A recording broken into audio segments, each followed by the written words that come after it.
If there's one thing that all of us have, it's teeth. And one thing we all have in common as well, if we don't brush them, they can rot out of our face. But somebody might have figured out a way to solve this thing. Now that somebody that I'm talking about is this crazy guy right here, Brian Johnson. And one of the things that he's really passionate about is his oral care. If we take a look over here, look at this picture. Look at this man's. You see this? He is now, over the years from 2018, turned into this guy right here. So obviously he's doing something right, although it's a little weird. Some of the pictures are a little weird, I'm not gonna lie. I don't know how much I like that picture. Anyways, he posted a video. And this video actually says right here, how I fixed my rotting teeth. And so I wanna go through and I wanna see exactly what he's doing, one, and two, is it actually dentally accurate? Is the science there? Is he just BSing us? It's possible. I have the most extensive oral care of anyone on planet Earth. He's never met me before, okay? Because I be flossing, water flossing, tongue scraping, toothbrushing, and I don't know, whatever else there is. But to be fair, he probably is beating me on a lot of these. He's probably I do, and what you can do at home to get your oral health in tip-top shape.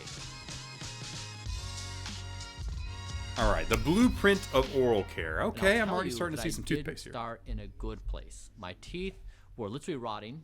I was losing attachment on my gums. My teeth were not in a good place. I had a lot of sugar in my diet. The situation was not good. And you probably relate to this, that you maybe look at the teeth in the mirror and you're not quite sure, do you fully look or do you kind of close the mouth and wish for the best? You don't know if you go to the dentist, if they're going to do some big construction or they're going to have to repair a whole bunch of cavities. It's a really anxiety-inducing topic. Now, he's completely right on that. Going to the dentist is not the funnest thing in the world. In fact, that's one of the reasons why I like being an orthodontist and no longer a dentist anymore, because root canals, crowns, cavity fillings, everything, they're just causing pain to people. And you know what people don't like? Pain. Also, two things that he talked about. One, rotting teeth, decay. I mean, a lot of people have some sort of area that's getting attacked by acid and food and stuff that we eat. Basically, these bacteria eat it and they poop out little acid on the teeth, and that acid is what eats away your enamel and causes decay. Now, the other thing that he talked about was attachment loss. Now, it's really important to know that there are two things that could be going wrong with your teeth. One are those little cavities that sit on top of the tooth, and two is attachment or gum bone loss. So the tooth fits inside the bone and all these little PDL fibers attach it to the bone and the gum tissue sits over the top. As you decay and get crap underneath and in there, that bone will actually recede away from the acid, the bacteria, all that type of stuff, and the gums will drop with it. So if you ever see somebody with the gums that are showing the root, that is the second problem. So we have periodontal gum issues and we have teeth bone issues. Both need to be fixed. Now, he's probably going to go into it here. You want to take baseline measurements. I know when I've gone into the dentist previously, you go there, they do a cleaning, the dentist will come in, they'll give you a look over and say, no cavities, great, you're good to go. But oftentimes that misses some of the more important elements. So for me, we said we want to look at pocket depth, which is you take from the top of the gum to the bottom of the pocket. That's actually perfect. So that's what I was talking about, the pocket depth that I was talking about. You see these little fibers here? These are PDL fibers, and that's how your tooth is actually attached to your bone. And so if you get gunk and food and this gross calculus building up here, this bone is what dissolves away, that attachment loss happens, and then now your pocket gets bigger. You normally want like a 2 to 3 millimeter pocket. Anything past 3 millimeters is when you start to get deeper pockets and you're starting to cause some problems. So let's see what he talks about pocket depth. And you want to see how deep that is. If 1 to 3 is normal. 3 millimeters, you're in good shape. Hot dog! It's almost like I'm a dental professional and know what I'm talking about. Look at that. That's good. Went all that school and went $400,000 in debt, and I made it out. 4 or 5, it needs some work. The second is attachment, where you want to see the firmness around the tooth. Third is you want to see plaque index, the hardened plaque around the tooth. And then you also want to measure how easy or hard it is for your gums to bleed. Plaque index is just calculus. How much calculus and gunk do you have on your teeth? Are you actually brushing it, or are you a nasty? And you don't want to brush. You have stanky breath. And 2, gum bleeding. So this is an indication that you have gingivitis and that bacteria has infected the gum pocket area.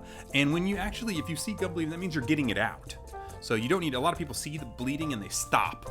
They're like, okay, I should not do this because it's causing me to bleed. Because anywhere else on your body, if you do something to it and it starts bleeding, you should probably stop, but not in your mouth. If you see some bleeding gums, that means you need to brush harder and maybe brush a little more frequently until that bleeding stops. And once you have those baseline measurements, there's a rough idea where your oral health is at. It's true. So far, he is dead on. So let's see what the his first thing routine I do is. in my protocol is I use a water pick. These can cost anywhere from $40 to $200, but you see it's a high pressure stream of water that comes out like a hose, and you run it along the gum line around your entire teeth. So there's cheap ones that you can get that are super cheap. They're, you know, $50 or so, whatever. They do some high power flossing. Not bad for your regular flossing. Now these ones are only high powered, okay? I would definitely watch out for these because a lot of people use these for different things like flushing out tonsil stones and or even flushing out braces and stuff. If you use a high powered stream for anything other than directly between the teeth, it can actually cause some problems. And that's actually why we developed at Something Nice our AquaClean Duo, which is the only water flosser in the world with dual motor modes. We have a soft motor and a high power motor. Okay, and the high power motor is great for your flossing, but then you can switch over to a soft powered mode with our special soft motor tip, and you can flush out tonsils, implants, you can flush out really sensitive perio pockets, and also tonsil stones you can get back there. If you brush and floss and then you use your water pick, you're still gonna see stuff come out. And so it really is effective in getting your mouth really clean. I do this for the first step. Now after water picking, flossing is number 2. I use this Dr. Tongues. It has a more thicker So he's talking about in the studies expandable we floss. evaluated, it showed a 25% increase in the amount of plaque it could pick up from the smaller strands. I used to use Oral-B, now it's Dr. Tongues. All right, so what he's talking about is expandable floss, okay? So expandable floss is a great traditional floss. We actually are coming out with our own pretty soon as well. And he's right, the expandable floss, depending on what it's made of, can do a really good job with this type of stuff. The Glide, which is the really the thin stuff, is great as well. Now the big problem with expanding floss is a lot of people can't use it because their contacts are too tight. The space between their teeth are too tight, and so they try and use expandable floss and it shreds everywhere and it breaks and all that type of stuff. But if you can get it in there, it is the fluffiest, biggest, so it does remove the most plaque. Use both a water pick and floss because they're each good and helpful at picking up debris at various parts of the gum and teeth. Third step is I like use that. an electric toothbrush. Now I prefer the electric because I find it cleans my teeth better. But you may prefer a manual. I find it. Yes, my man's a. Is this an infomercial? But you may prefer a manual, and that's just fine. Find the one that's right for you. Actually true. The research studies show that if you change between an electric toothbrush and a manual toothbrush, even the $250 crazy whammo bammo ones, you're gonna have the same result if you know how to brush. And I wonder if he teaches you. If he doesn't teach you here, I'm gonna teach you sometime in this video the actual proper way how to brush. Something that I didn't even know until I got into dental school. I did not know that there was an actual way that you're supposed to brush. So if you wanna know, hang in to the end of the video, I'll let you know. And with my electric toothbrush, I prefer soft bristles versus hard because I Gotta find go that soft. it can clean just as well without the harsh friction. And then there's small things you can do. For example, you can wait 30 minutes after eating because your teeth enamel get a little soft after eating. So waiting 30 minutes before you brush can be helpful. As for my toothpaste, I currently am using see what he 2. is. I use 1 in the morning, 1 at night. There's no Interesting. reason why. I Okay. just think it's fun to change toothpaste. I wonder what he's Also, using for toothpaste. I try to get every single bit out of the tube because you know what? Why waste anything? These pass because they don't have fluoride, they help whiten, and they don't have other junk. So that's interesting. See, he did really go into toothpaste a lot, and it's actually something I've been meaning to talk about. In fact, this right here is our new toothpaste.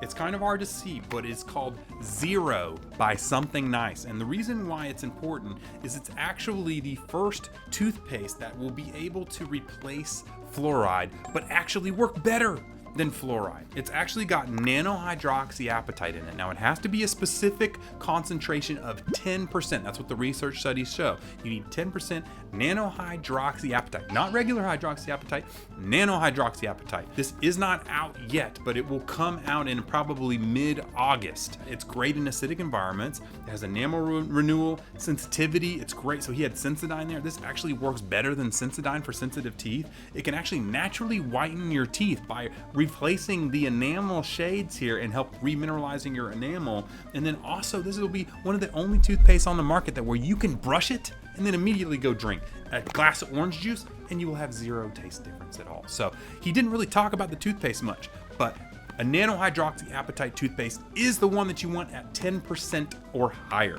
10%. right here coming to you in August, something nice. Now the crazy part is you can find some nano-hydroxyapatite toothpaste out on the market right now, but beware that these guys are actually scamming you somewhat. See, nano-hydroxyapatite is a new formula that was actually designed and developed by NASA for the astronauts on the space station. And so it's very expensive, unfortunately. And so these companies, what they do is they take 1 to 2%, not 10%. Because it's expensive, they only take 1 to 2%, and they throw it in a toothpaste and they sell it to you for a premium saying it's nano-hydroxyapatite, but it is not. You need 10%, so do not fall for the cheapo depots. It is a little more expensive, unfortunately. As time and science and everything goes downward, the price will go down, but somebody's got to start it because it's the future of toothpaste, and we're going to be the ones to bring it to you. Coming in August, but that being said, look out for that. That's my recommendation as far as toothpaste goes, but it won't be out until August. And the crazy part is you guys are the very first people to see it. It's crazy. Step number 4. All right, continuing on. Tongue scraper. Why didn't anybody tell me about this? These are really important. Tongue scrapers are great. So the tongue gets kind of dirty, just like the teeth do, and it needs a cleaning just like the teeth do. Your tongue is actually like a shag carpet. You have all these little fibers in there, and all this stuff gets gunked up in your fibers. And if you don't scrape it out, it will actually cause a lot of gunk and nastiness to stay on your tongue and bad breath. So this tongue scraper, stick out your tongue, scrape it, do it a few times, and you will notice a very big difference in oral health. If this is not a practice you do today, I would encourage you to start it. It will be a game changer. Okay, now this is the last time I'm going to talk about something nice products. I promise you, I'm not trying to turn this into an infomercial here, but that was actually something really important that we noticed is a lot of people weren't tongue scraping. And so we actually built in, it's kind of hard to see here, we built in a tongue scraper. We're the first floss pick to do this. We built in a tongue scraper into the floss pick. So when you're getting done flossing and everything, you can just take this tongue scraper. Yeah, it works. Okay, it works. So you can have a tongue scraper in your floss pick, which is pretty awesome. So, okay, yeah, anyways. For mouthwash, I've used this guy. It has xylitol. Okay. I like that. I only use it in 2 circumstances. One is when I'm about to be in close contact with others to avoid having bad breath. We all know what it's like to talk to somebody with bad breath. And then secondarily is if you're about to smooch and you want to be freshened up, you know, give your partner the very best. Next is bruxism. This one's near and dear to my heart. For 20 years, I was grinding my teeth at night. So I'd go to bed, I'd wake up, and I would catch myself grinding my teeth. It was a really unpleasant sound and feeling, and I couldn't stop myself. I'd try to meditate and relax, but I just couldn't stop it. The reason that you can't stop it is because bruxism or teeth grinding is actually a neuromuscular disorder. It's normally due to stress or internal things that are going on in your body. There's videos out there of people grinding their teeth at night, and it just sounds like it's really bad. So you can really wear away your teeth. In fact, I've had bruxism to where my canines are completely flat now because I've just ground them off. Now, if you have bruxism or you think you may have bruxism, I'm going to strongly encourage you to try to address it. Yeah. The dentist I spoke with would recommend a mouth guard of some variety. So this is an Invisalign tray. It's not necessarily a night guard. They do have a new Vivera retainer that actually works really good as a night guard from what I've found. A lot of people with really bad severe TMJ, grinding, and bruxisms do get like thicker ones. So I'm interested to see what he has because he has like a weird one that I don't think I've seen. Soft. I would grind my way through those. It didn't stop my grinding. It just created a cushion for my teeth, but it still created the wear and tear. When you're grinding, it not only just creates wear and tear on the teeth, but also increases pocket depth, it increases attachment loss. It just ages your entire mouth. He's right. And so I didn't fix it until a dentist recently on Blueprint recommended this one, which is Somno Dent Device. Somno Dent Device. All right, so we found it. I went and searched it up. This is the Somno Dent Avant here. It looks like it's got a hard bar here to go through. So let's see exactly what we've got. It's a most comfortable. It's an upper lower splint. They use computer. Yeah. It has a soft bioflex liner to tooth movement and cushions against your teeth. Okay. So it's soft on the inside, hard on the outside. That's pretty happen. Okay, so here we go. So the innovative design of the Somno Dent Avant gently closes your patient's mouth so they breathe through their nose while asleep. So basically it's 2 different bars. It's the top and bottom. And if you didn't know, to stop snoring and sleeping, if you just bring this lower jaw forward, you actually can get better airway and you can breathe better. Okay. And so on top of that, what they did was they lock it in like this. So he's got this thing, but it's positioning his lower jaw forward so he has more airway. So that's exactly what that is. And what it does, it's a top and a bottom layer, and it arrests your mouth. When you first put it in, you feel claustrophobic because it just, you can't move at all. Over time, it becomes very soothing. And so for the first time in my life, like I need to try it's been able to arrest my bruxism, and it has stopped the decay of my teeth quality. And then, of course, we all know this, it's wise to visit the dentist every 6 months or so to get a teeth cleaning, remove the stains, and get an assessment on how we're doing with our oral health. You may guess I have done some out of the normal things for my oral health. Here we go. Time to see what this scientific Benjamin Button is doing different that I don't know. My markers have dramatically improved. Okay, let's see. My attachment loss is 41% better, and my dentist reports that my gums are as healthy as a teenager. That's actually pretty crazy. My guess is it's probably the attachment losses from him stopping bruxing, because when you hit on stuff like that, you get mobile teeth. So if he stopped that, they're probably going to strengthen up a little bit. I do notice he still has some gum loss though, because you can see this black triangle here. This is actually where gum has receded and you can't really get it back at that point. He could do some braces to polish that and close it up if he wanted to. So let's see how else everything are as healthy as a teenager.